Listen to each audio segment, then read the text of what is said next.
Bom, boa tarde a todas e todos. Cumprimento o vereador que preside a sessão, Fábio Deal. Cumprimento também o vereador Hans Miller, amigo.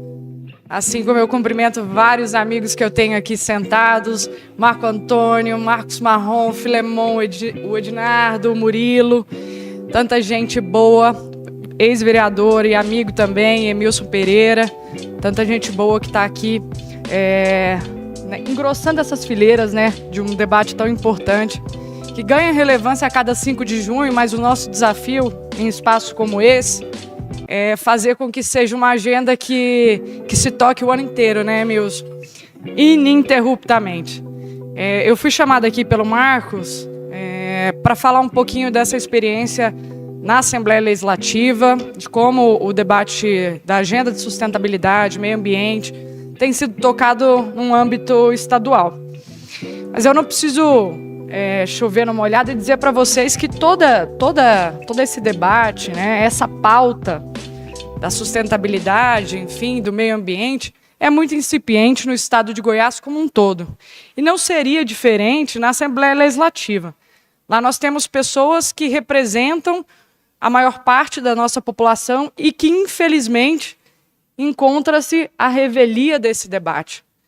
Porque nós não conseguimos até hoje, isso não é uma crítica, é uma constatação e um chamado para ação, nós não conseguimos tornar essa pauta, Rafael, satisfatória do ponto de vista eleitoral e não conseguimos levar essa pauta para dentro das escolas de uma maneira verdadeiramente eficiente.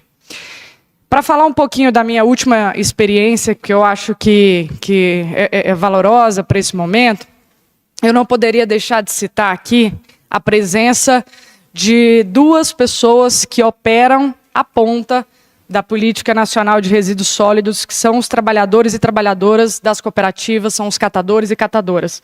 Essas pessoas nós temos que ter o ouvido empático em relação a elas e toda a deferência em relação a elas e eles, porque é de fato quem opera isso que nós estamos falando de um ponto de vista até mais abstrato, que nós estamos tentando aperfeiçoar a legislação, etc, mas nós estamos falando de vidas reais. Vidas que sofrem cotidianamente com a falta de apoio, com a falta de incentivo e com a falta de entendimento do poder público do que nós estamos falando efetivamente. Porque falar sobre meio ambiente, resíduo sólido, vereador, não é mera perfumaria. Hans Miller sabe disso, nós conversamos sobre essa pauta recentemente. Não é algo trivial. É a vida das pessoas, é a nossa vida, é a nossa longevidade, é a nossa existência na Terra, não só seres humanos, como todas as espécies que habitam aqui.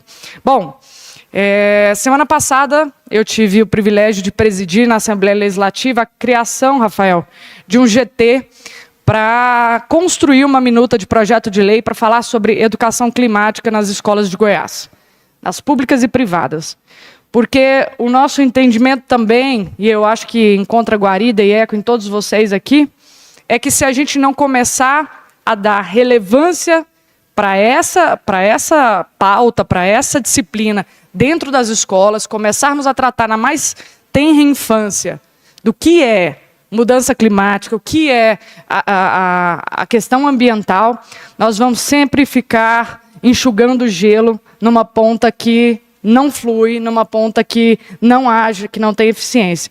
Para a gente falar sobre resíduos sólidos, nós precisamos levar a educação para as escolas e como essas pessoas, como essas crianças, vão separar resíduos. Isso, eu vi o Rafael falando sobre cooperativas aqui, o quanto de material reciclável é desperdiçado, deixando de gerar renda para a cidade. Em Goiânia, eu não estou aqui para fazer um dossiê da cidade, em Goiânia não é diferente, vereador. Então nós precisamos, primeiro, incentivar esse debate no seio social, educar, formar crianças e adultos, porque há quem acredite que da nossa geração adiante já é uma guerra perdida, porque a gente não consegue entrar no coração e na mente dessas pessoas. Eu acho que uma sala como essa, cheia de lideranças, atores sociais, empreendedores, gente que tem voz ativa na sociedade, é a prova de que nós não somos uma geração perdida. Nós precisamos levantar aqui as nossas mangas, arregaçar isso e levar para a sociedade, levar para os nossos fóruns de participação, levar para os nossos partidos políticos, exemplo do que faz a rede, esse debate de maneira madura, inclusiva, sustentável, porque se não for assim, nós vamos sempre ficar discutindo, Rafael, a falibilidade das leis.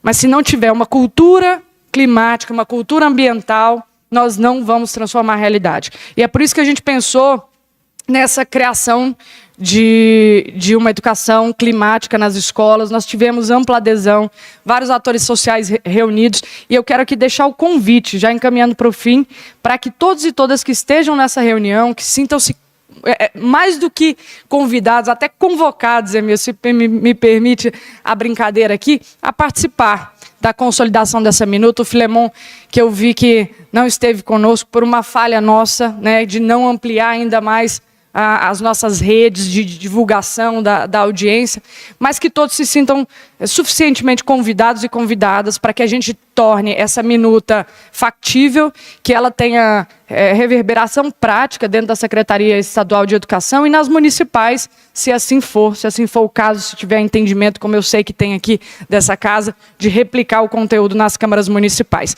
Para qualquer assunto quanto a isso, quanto à Assembleia, meio ambiente, me coloco à disposição. E, mais uma vez, obrigada pela oportunidade de estar aqui com vocês, falando para tanta gente boa e qualificada.